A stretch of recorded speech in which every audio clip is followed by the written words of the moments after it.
Hello, ngayong hapon sa tanan, lalo na sa mga nanay, belated Happy Mother's Day. Hindi pa naman natapos ang buwan ng May. Kaya ngayon, ang ma-share ko sa inyo na topic natin ngayon, ang pamagat niya, nobody on earth can ever love you more than your parents. Pag binuksan natin ang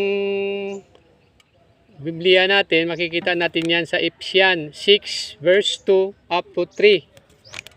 Says, honor your father and mother, which is the first commandment, which is with a promise that it may go well with you and that you may enjoy long life on earth.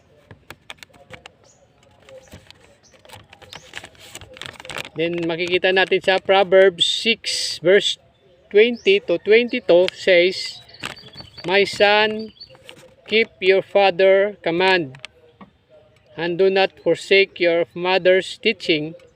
Bind them upon your heart forever, fasten around your neck.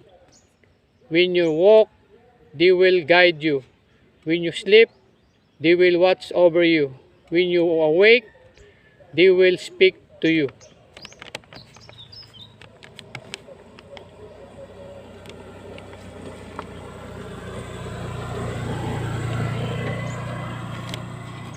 Yan ang sabi ni Lord sa Ephesians, honor your father and mother. Paano natin ma-honor ang mga magulang natin? Siyempre, ang magulang, simulang maliit tayo hanggang lumaki tayo, ang magulang natin nag-aalaga sa atin, especially ang nanay. Diba? Kaya sa ngayon, 10 anak kaya palaki ng isang nanay, at pag nagkasakit na yung nanay, bira na lang yung anak na mag-aalaga sa kanya. Kasi siyempre, lalo na may kanya-kanyang pamilya na. Dapat, siyempre, yung mga magulang natin, mahalin naman talaga natin, yun ang utos ni Lord. Alagaan natin, ganun. Tsaka, pag natapos na yung obligasyon nila, na paaralin tayo, tapos magkapamilya na tayo, i-honor naman natin sila na, lalo na kung matanda ng mga magulang ninyo, at maganda-ganda naman yung trabaho ninyo, i-surprise naman natin sila, na bigyan natin sila ng gift. Yung iba naman, sabi nila, hindi naman taksi kailangan ng bibigyan ko pa yung mga magulang ko kasi madami namang pera yun, 2 pensyon, ganun. May madaming naipon na pera. Hindi, wag naman ganun. Kailangan pasayahin natin sila habang buhay pa ang mga magulang natin. Kasi wala na tayong ipapalit na ibang magulang dyan pag nawala na sa atin yan.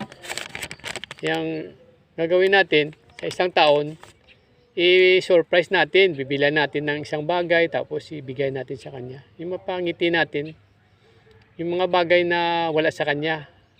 Kasi iba yun ng bigay, iba naman yung hingi. At sabi natin, di naman kailangan. Hindi naman talaga kailangan kasi madami naman pera kung waring magulang mo. Pero yung bigay mo na galing sa puso mo, iba naman talaga yun. Diba? Yung pangatlo, yung mga magulang minsan pag matanda na, pinag-aagawan yun. Alam mo kung bakit?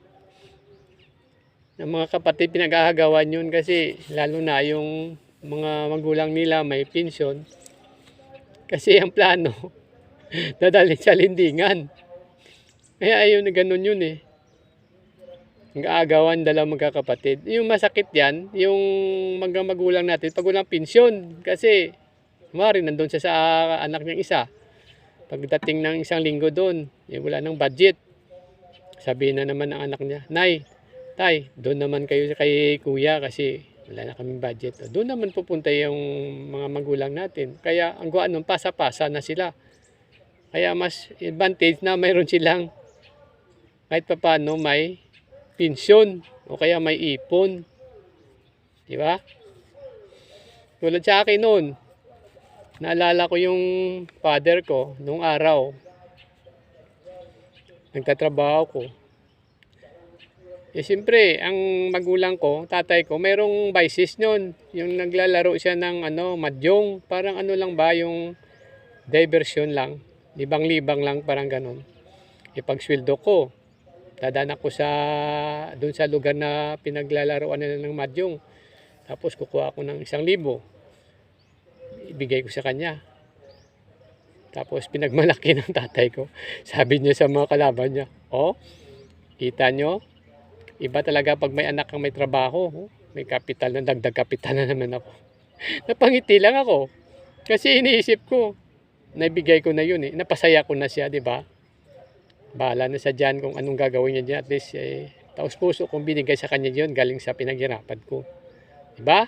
Kayo may tatay na gano'n, sugarol. Kaya nyo kayo bigyan ng pera noon para isugal. Sa akin, na-enjoy ko na yun eh.